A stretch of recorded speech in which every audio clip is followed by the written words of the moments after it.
Hey everyone, welcome back to my channel. Today we're going to be discussing how to awaken the inner child.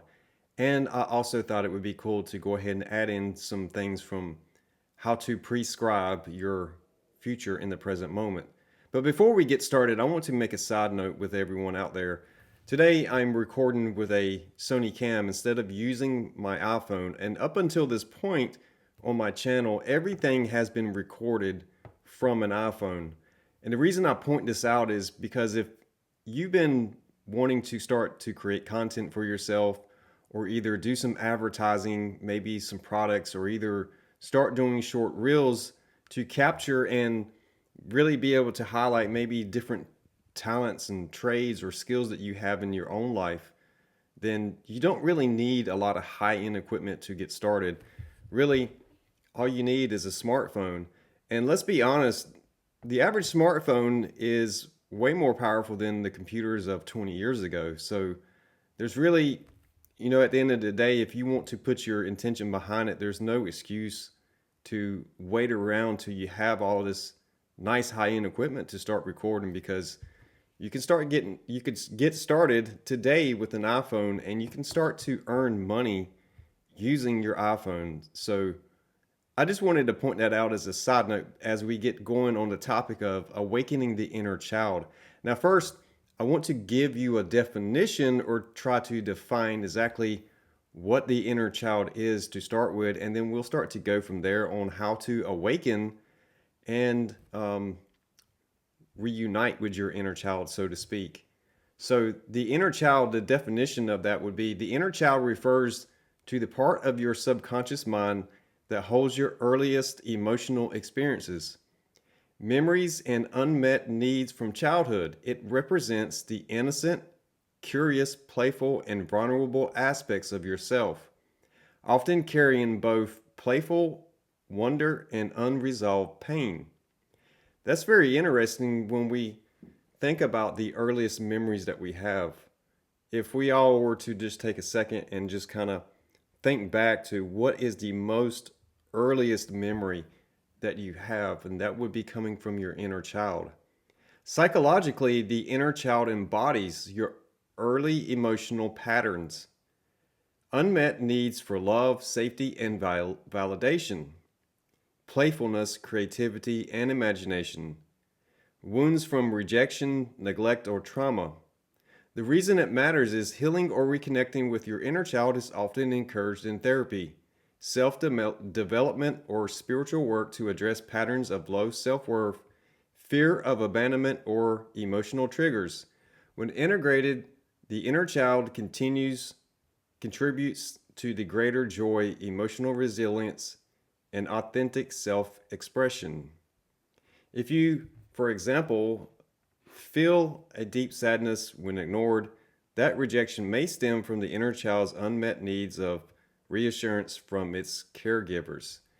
Very interesting. As someone myself who is a highly creative person, I definitely understand a lot of these aspects. And if you've been following my channel for some time, about a year and a half ago, I was doing a lot of work around this very topic itself. And I had sit around and went back through some of my old photos and stuff, and I found a picture of myself wearing a black leather jacket or simulated leather when I was a child. And as an adult, I actually have a black jacket. So I took the two pictures and I put them side by side, and I put a little quote on it that I was doing this for myself. Now, this was very symbolic for me to just have a side by side of me as a kid and me as an adult, to remember that inner child of me and the innocence that that inner child has itself. Now, as an adult, we often are trying to fit into molds of the outside society, whether it be a workplace, whether it be school, whether it be religious groups and different things, different settings that we find ourselves in. So a lot of times that inner child has to um, hide, so to speak. We oftentimes can push things down inside of us, or we try to fit into places that we really never meant to fit into. So the inner child aspect is something that is where the abundance lies if we can allow ourselves to keep it open, so to speak. So some of the signs of a wounded inner child may be a fear of abandonment or rejection, struggling with self-worth, or feeling like you are not enough. People-pleasing tendencies, intense emotional reactions to criticism, or in other words, taking things too personal. Difficulty trusting others, feeling guilty for expressing needs. Now, that one is one that I actually felt to be, in my own life experience, something that was kind of hit home a little bit. Difficulty expressing needs. It's always been hard for me as an individual person to ask for help because, in my own life experience, um, I had to learn to manage and cope with things at a very young age. So there was never really that coping mechanism of asking for help when I had to figure everything out for myself. And then as an adult, finding situations where it was just much easier if I could just do it for myself, then I didn't have to bother someone else. I didn't have to stop someone from what they were doing in order to ask for help. If I could figure it out myself, then I don't need someone else. Now, that is a double-edged sword when you really stop and think about it, because there are times where we do need to ask for help. And if we don't ever open up, then it becomes hard to later on, and then we can self-isolate. Me personally, I've spent the last 3 years in a isolation state, but it's not from depression. It's a lot of my channel has been things like this inner child healing. It has been also creating a new foundation and a new business. And speaking of that, I'm going to take a short minute to kind of self-advertise here, because my brand new store is online. It is hypnowaves.com, and I am launching new designs weekly. So the shirt I'm wearing right now is one of those. Catch the Hypno Waves, and it is very symbolic to the channel itself. So there will be links in this video for my store if you'd like to go check that out. But back to the inner child awakening aspects. When we start to allow ourselves to sit still for a bit, because it is hard to reconnect to the inner child if we are just like in this ever-ending cycle of going. So in order to reconnect to the inner child, we must find a place or a time to sit still and allow ourselves to kind of just be present with ourselves. Be present to the point that when we are feeling emotions in the body, we are feeling things in the body, we are able to really reflect on what is going on there, what is causing these feelings, what is causing this reaction. And a lot of times we'll start to realize that there are certain signs coming from our body that we need to pay attention to. It's like that whole dashboard for your car, right? Your check engine light, your internal dashboard, so to speak. And that's one of the interesting things about the practice of reconnecting with your inner child. So one of the things that I remember sitting in my own meditation chair and going into like a deep meditative state was like understanding that there is more than just that monologue voice, that monolithic voice. There is that two-way communication.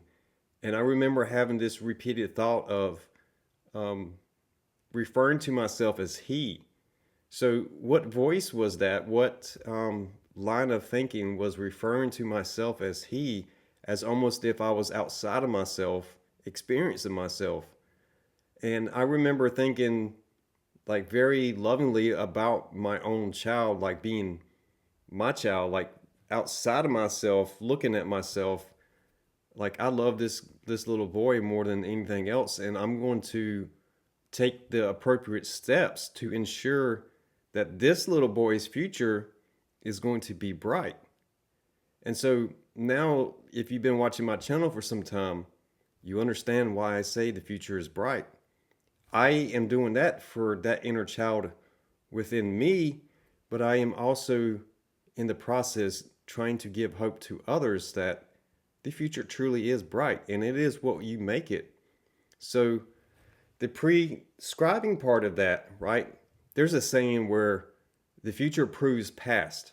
And let's break this down because imagination truly is the ultimate time traveler. You can sit into a meditation. You could simply sit on your front porch if you have a rocking chair or a swing or something, and just close your eyes for a few minutes and rock and think about your childhood.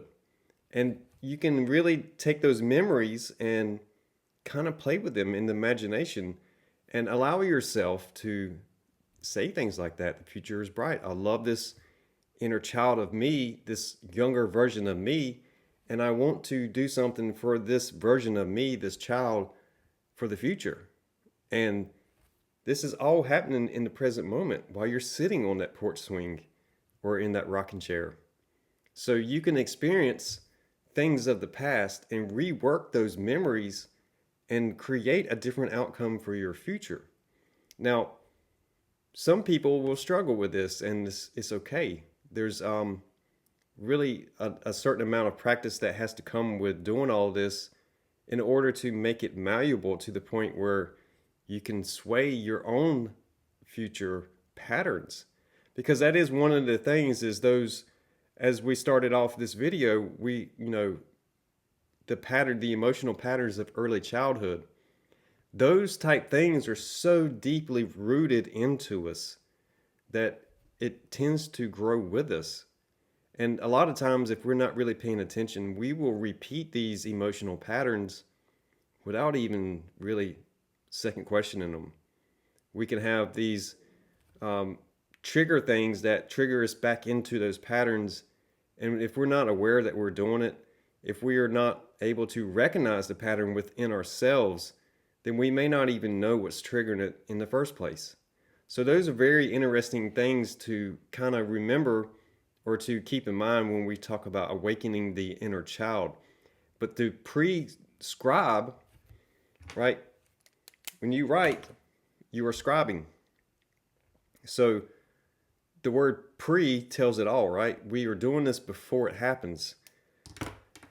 I am going to write out something about my future that I desire to happen. And when I have it written, it becomes a roadmap to the future.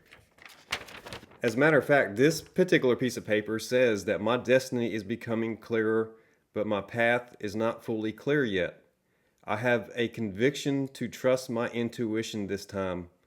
No more lies or illusions this time. The promise made with intention is for me and not anyone else, regardless who I say it to.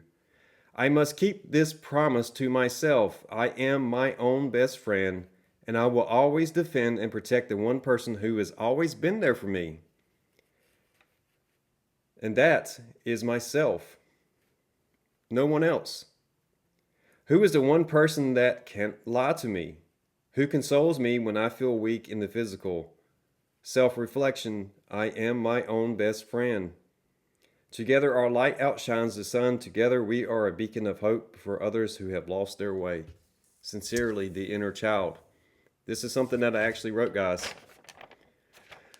So, I myself was a terrible reader growing up, and I was not the best at writing because of my terrible spelling.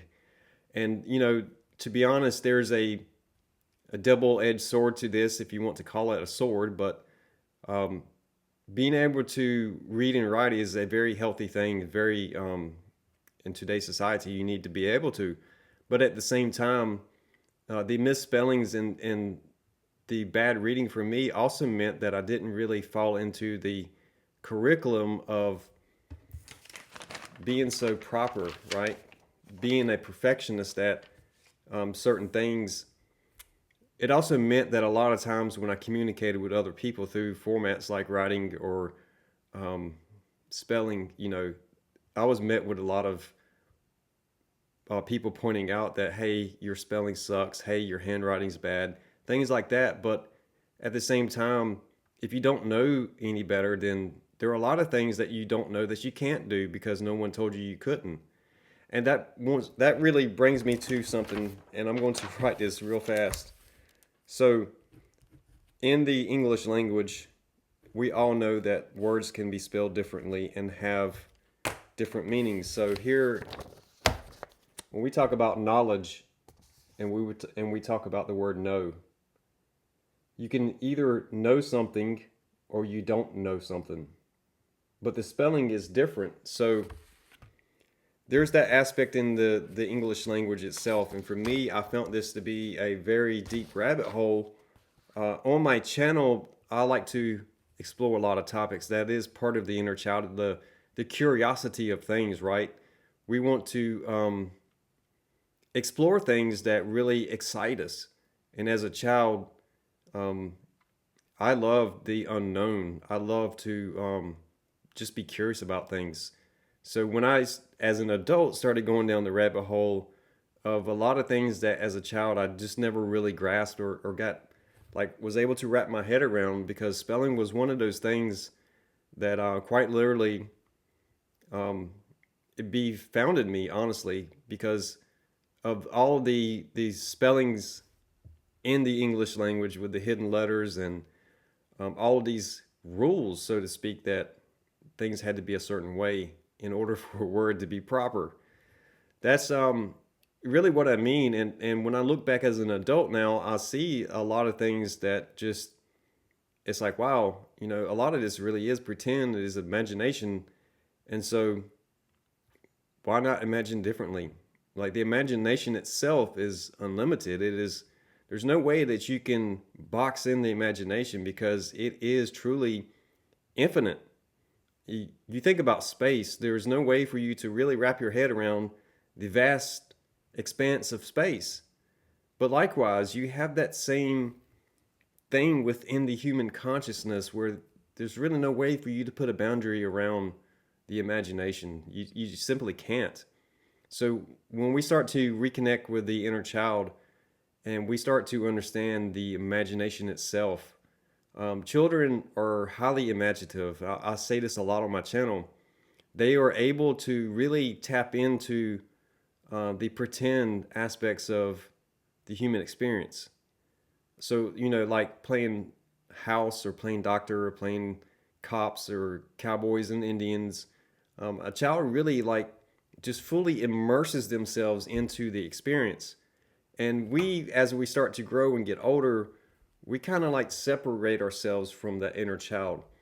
And then there's this aspect of that where the inner child doesn't get to play. The inner child feels suppressed.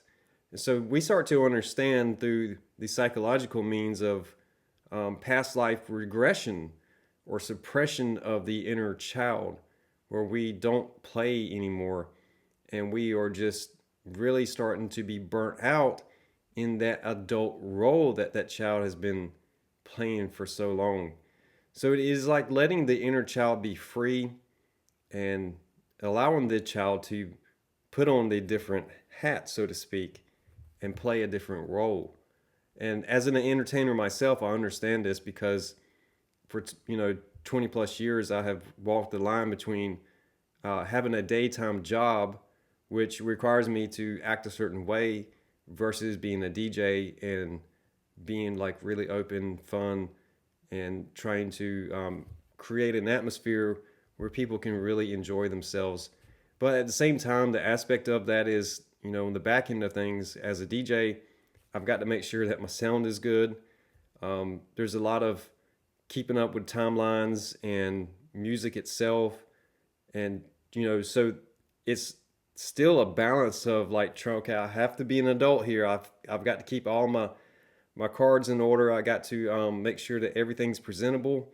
But at the same time, I need to be able to allow my inner child to just play and recognize key points within the crowd of what songs may be good to follow up with this song, or to keep the crowd going, or to keep the energy level at the same pace.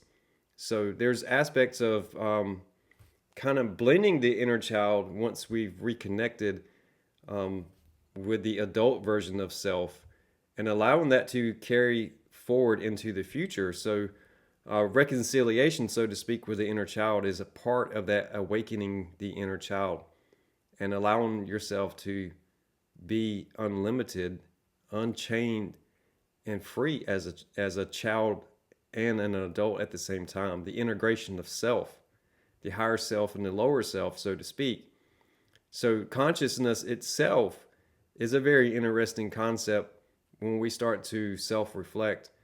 And for me, writing was one of those things, was just accepting myself and also allowing myself to sit with some of these different aspects of the inner child and to allow the inner child to be heard.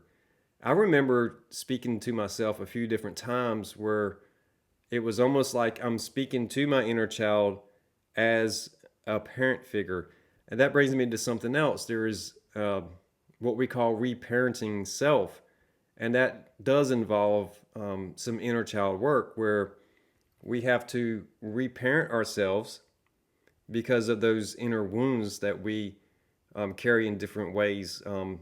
Your situation may not be like mine versus someone else. We're all going to have different points of view and different experiences from our inner child. So what kind of wounds we may have, or what kind of curiosity that the inner child has. Some children want to grow up and be a certain profession. They want to be a cop. They want to be a firefighter. They want to be a doctor. The intention behind the inner child is always pure. If you want to grow up and be a doctor, then you really want to help people. So we find ourselves getting into the adulthood and find out that, sometimes it's not always about being able to help people because of the circumstances around us. So, for example, there may be different reasons why, as a doctor, as an adult, that you may not be able to help someone in their best interest because of insurance, because of regulations, because of all sorts of things. And this could be any profession. This could be a doctor, a police officer, a firefighter. The inner child's intentions is always to help people or to better the situation. But it is, as an adult, we find out that the rules seem to have changed on us. And that causes a lot of inner conflict within the inner child. So again, we can go back and we can write about our past.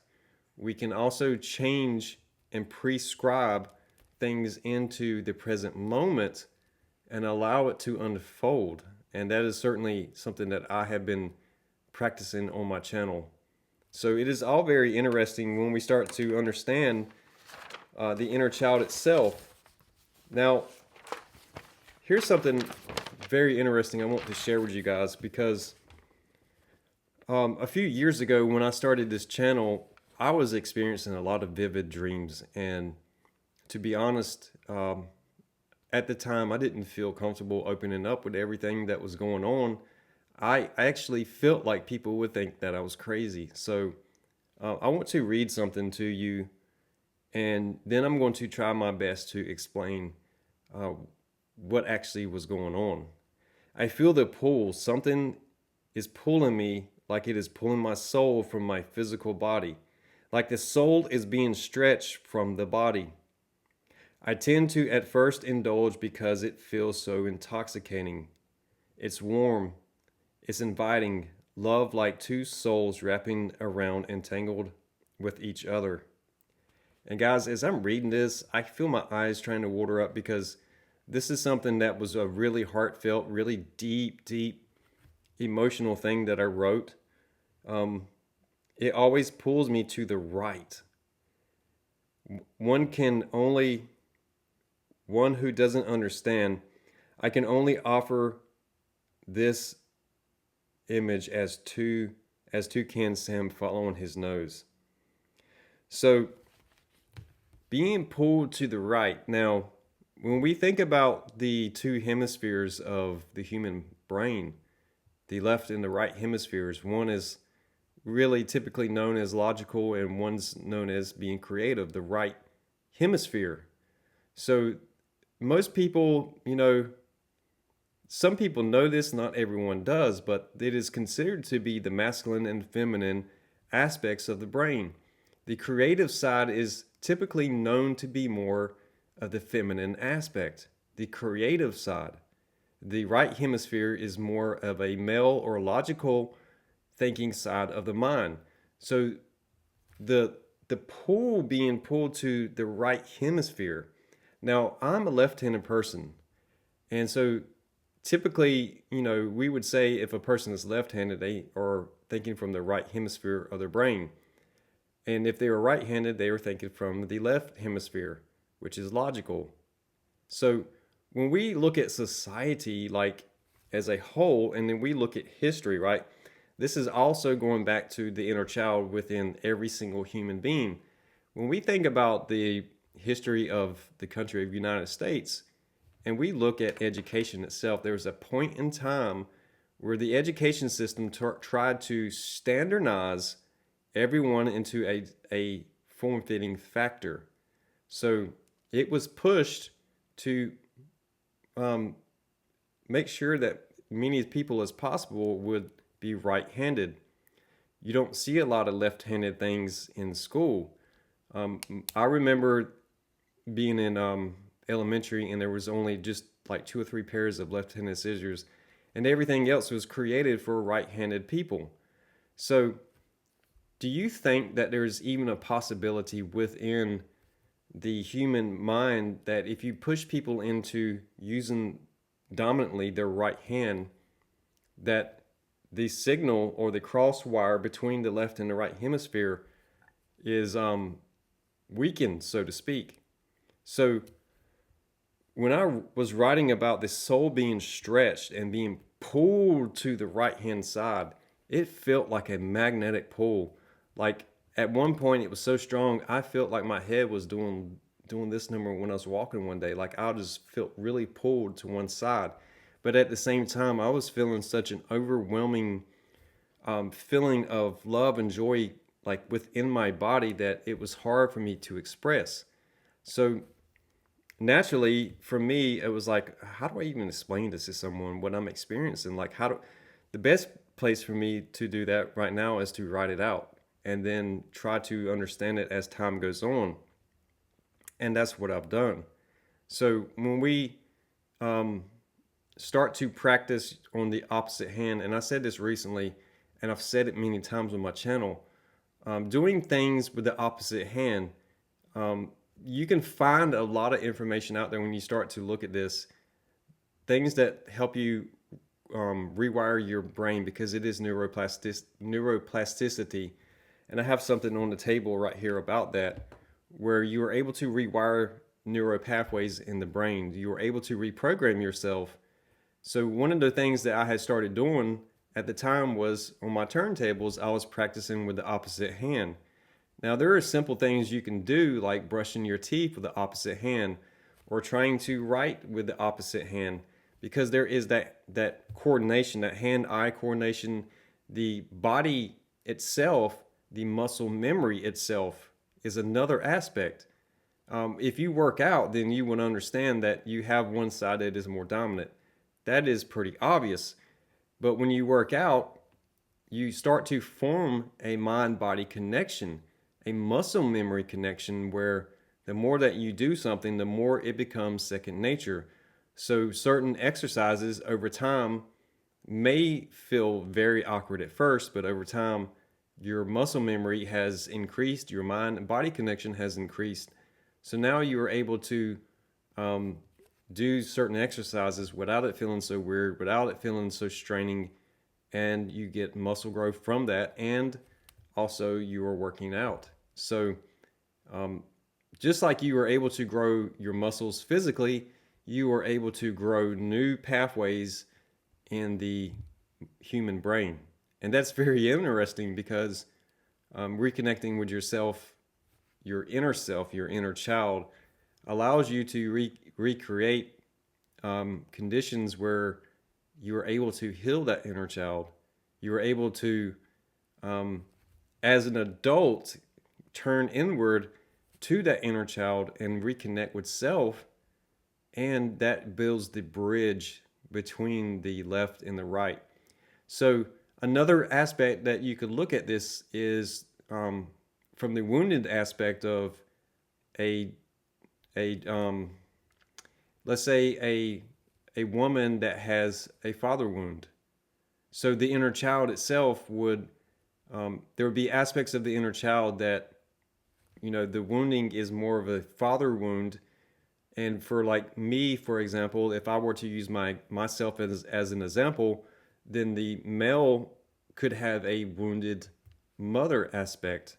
There could be aspects of the inner child that feels like the love and nurturing was never truly there, or if it comes to an abandonment issue of feeling like you were lost and never really seen as a child. So these are just different examples that I'm using, not necessarily pertinent to my own life story, but the inner child is such an interesting thing to really explore and get to know yourself. It's truly amazing, and one of the things I want to point out here is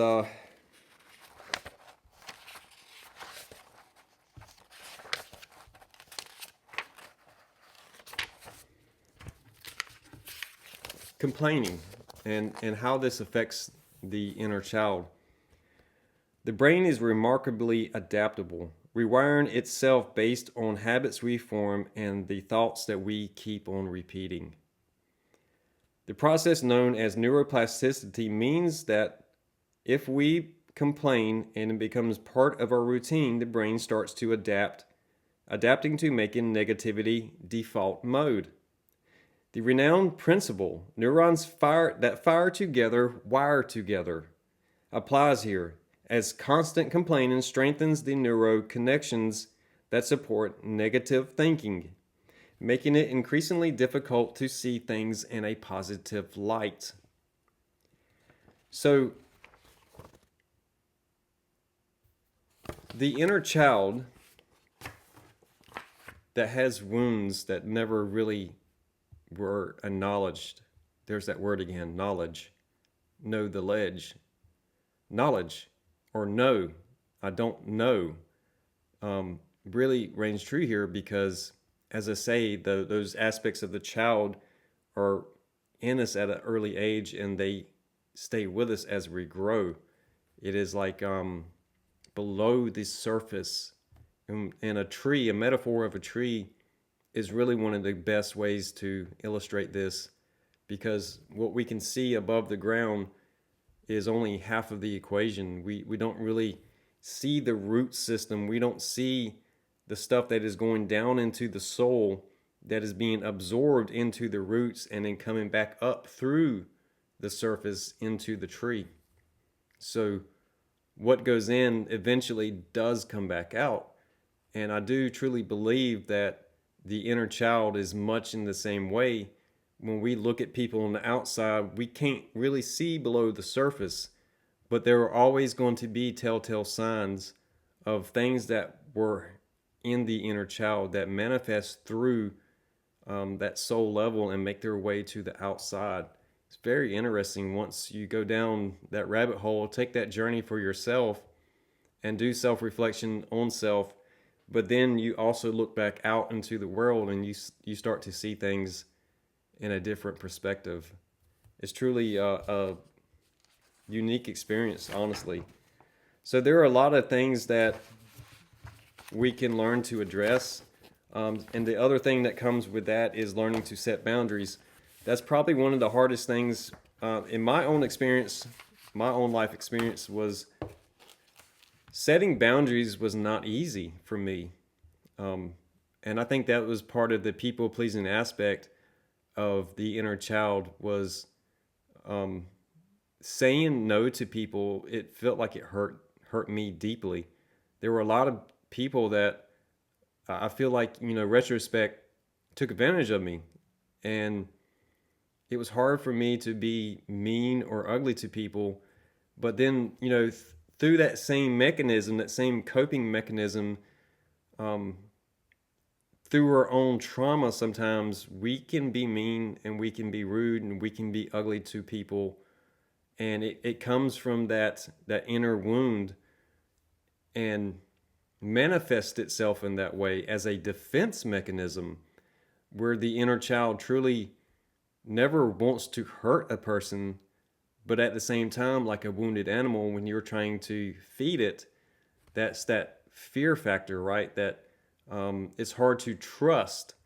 So through the wounded aspect, we lash out when sometimes understanding that someone is trying to do something nice for us.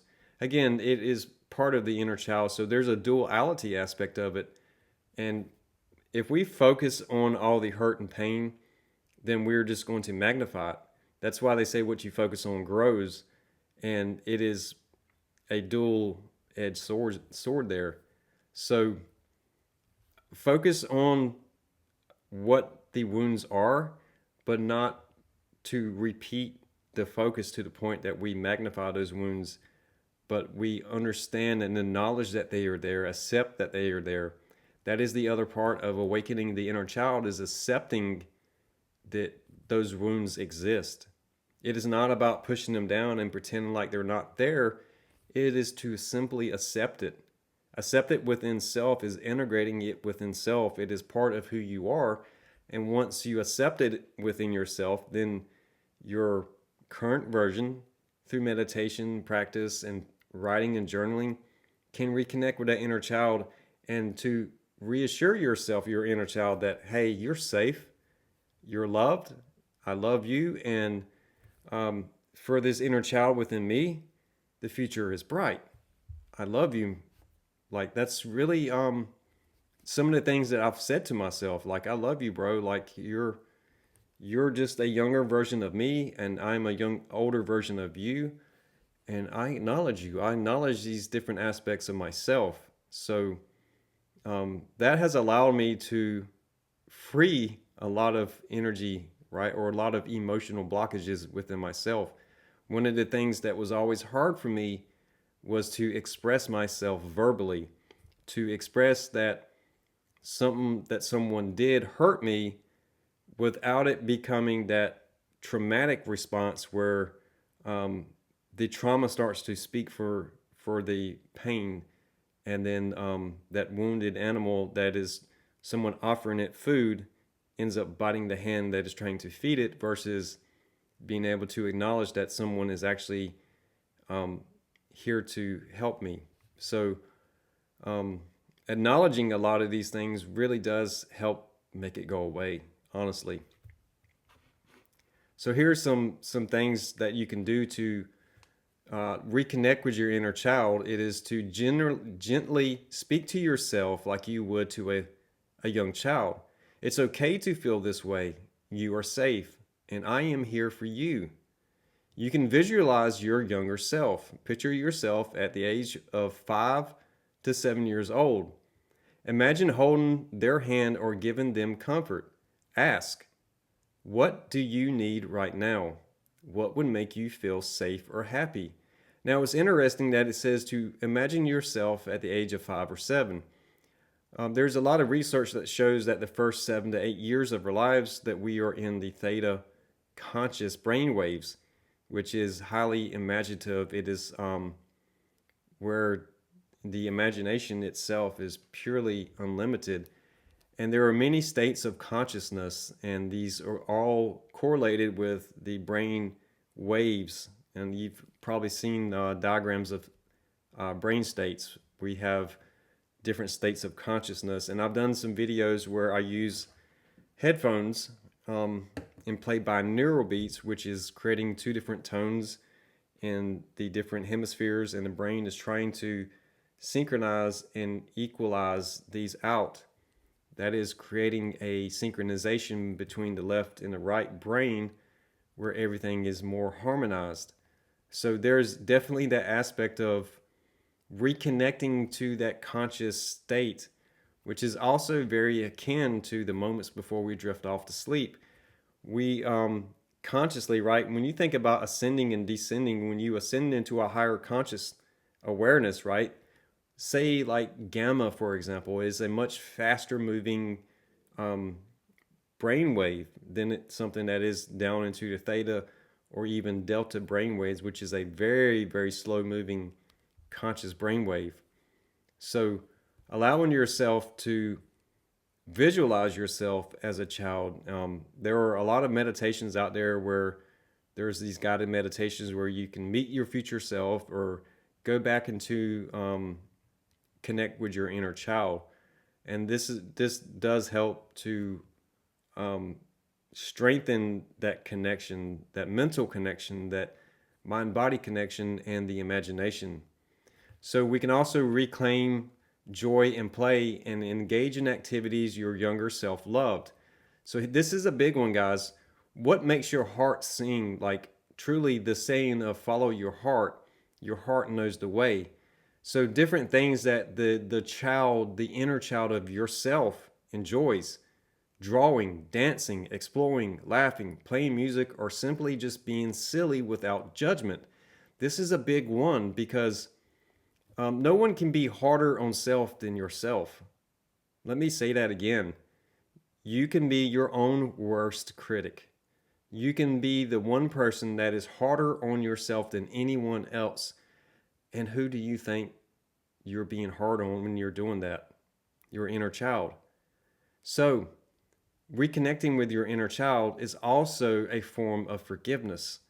This was something that I experienced because there were a lot of things as an adult, and I look back and I'm like, man, like I really let my inner child down. I really got so lost from who I was or who that inner child was that I really let myself down. So that, being silly without self-judgment, but also that feeling of that child, at an early age having to take care of itself meant that I couldn't be like all the other children. There is that aspect of taking things too critical where the inner child who had to be an adult as a child and be emotionally responsible for older people is hard for that inner child to really be carefree because there's so much demand put on a human at a young age when they are not emotionally capable at that age to be emotionally available to older people. Now, you can go and look into this stuff and dive deeper into it separately beyond my video, but there's a lot of truth to this, guys. When a young individual person is having to be emotionally responsible or to be an emotional crutch to a parent or to a guardian or a caretaker, then there is this aspect of the inner child who doesn't really get to experience life like the rest of the children that they experience. So some of the other things is journal conversations. You can write letters to and from your inner child. Let them express fears, hopes, or joys and respond with compassion. So this goes back to some things I've said on my channel before, guys. I write with different colors, and there's a meaning for this because I would ask a question in one color and respond in another color. And this doesn't always have to be your inner child. This can just be a form of self-reflection. This can just be a simple tool to check in on yourself. Now, if I were to sit here and do that right now, live on camera, I would probably say something like, self, it's time to check in. How are we doing? And then I would put the pen down, grab a different color. I am doing X, Y, and Z. I am feeling X, Y, and Z. And then I would start a thread of back and forth with different colors and start to write out. This also could be a form of prescribing or describing.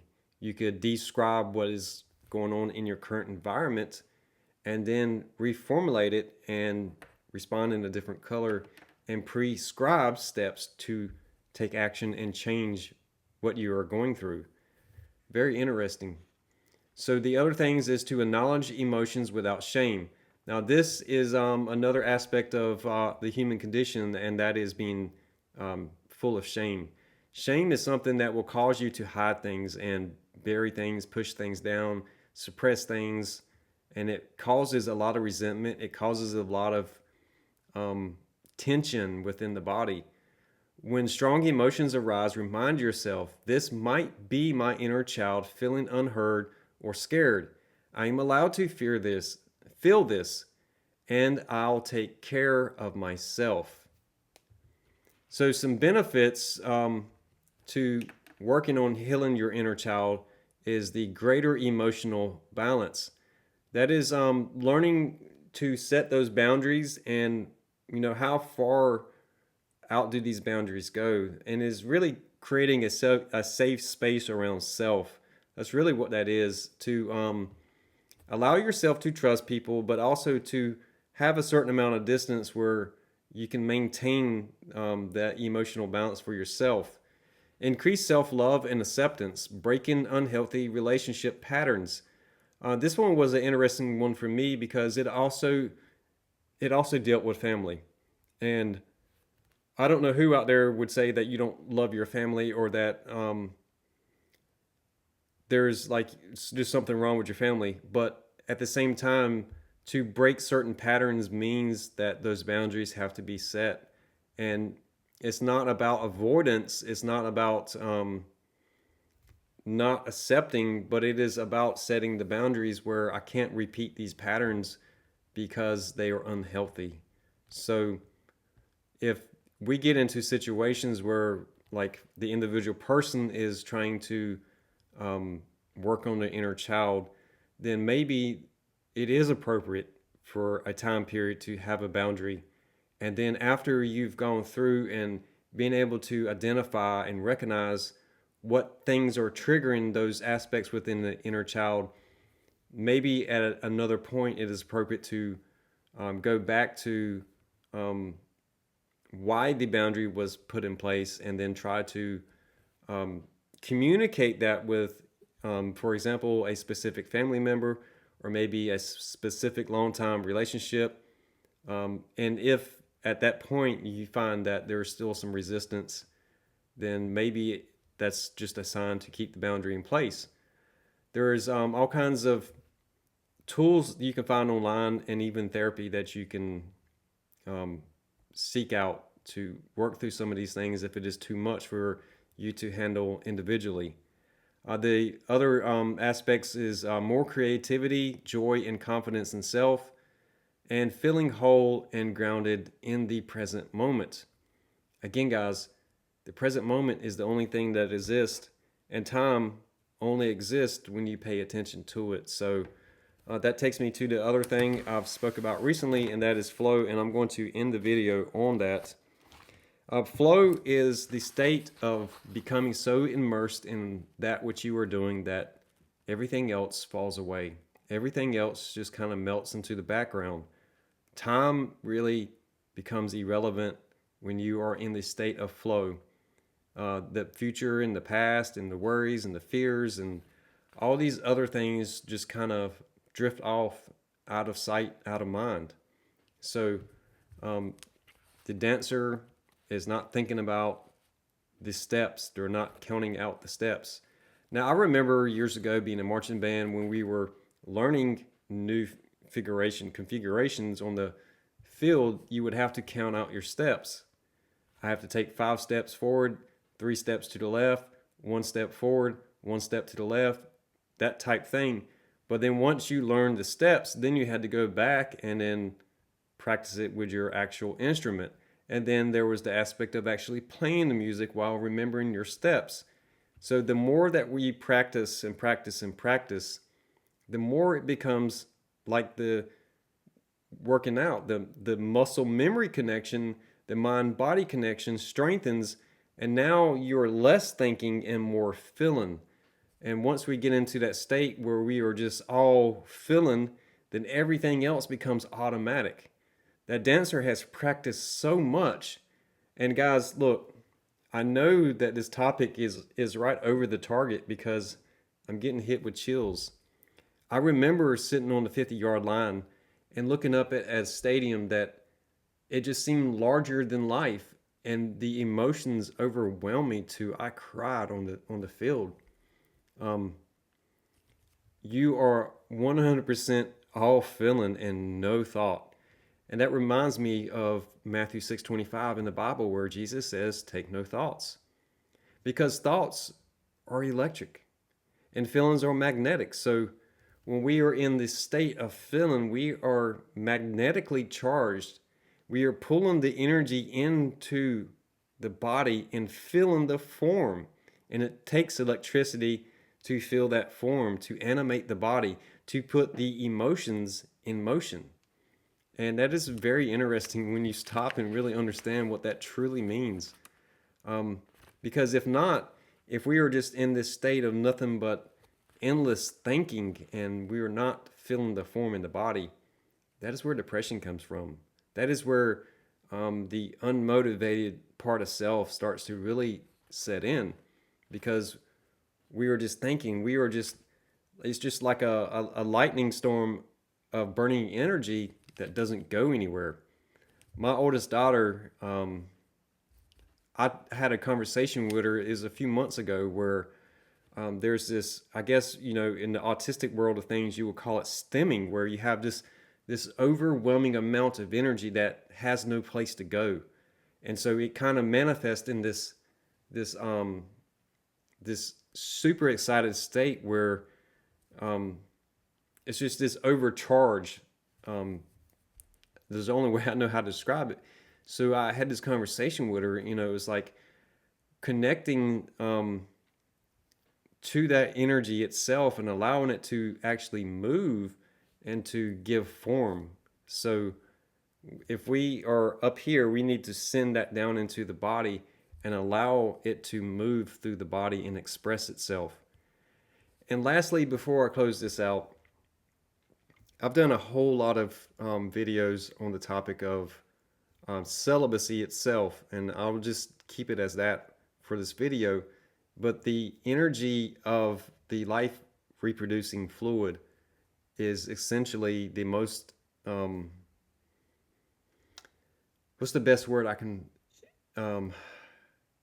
it is the raw energy of life itself. It is the most potent energy of all. So when we learn to really tap into that essence, and it goes back to our inner child, we were all created from that same very energy.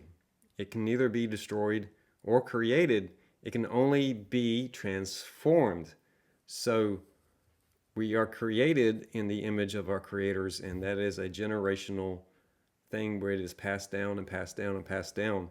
So reconnecting to your inner child also means reconnecting to your Akashic records. It also means reconnecting to a divine energy source within yourself. And that essence, that life force itself is something that is really powerful. And when we allow ourselves to feel and think less, then we can do wonders that seem like miracles. It seems like magic, right? Because imagination is like magic. There's it's an unseen force to it. So guys, I truly appreciate every single one of you, and this journey for me on my channel has been transformational. It's been nothing less than transformational. And as I sit here and think back on it live on the camera, I am truly grateful for everyone along the way that has come along and left comments, left encouragement, and even the people that have kind of challenged me a little bit. It all works to the greater good of things, honestly. So with that said, guys, I'll see you very soon. I'm so happy and grateful for every one of you, and I'm very grateful that I took this leap of faith. And I just want to remind you on the way out that you don't need high-end equipment to start a new life journey, to start that project you've been holding off on because you feel like you don't have the right tools. You can start with an iPhone. You can start with what you have available around you today. Allow your inner child to help you with that. So with that, guys, I'll see you on the next one.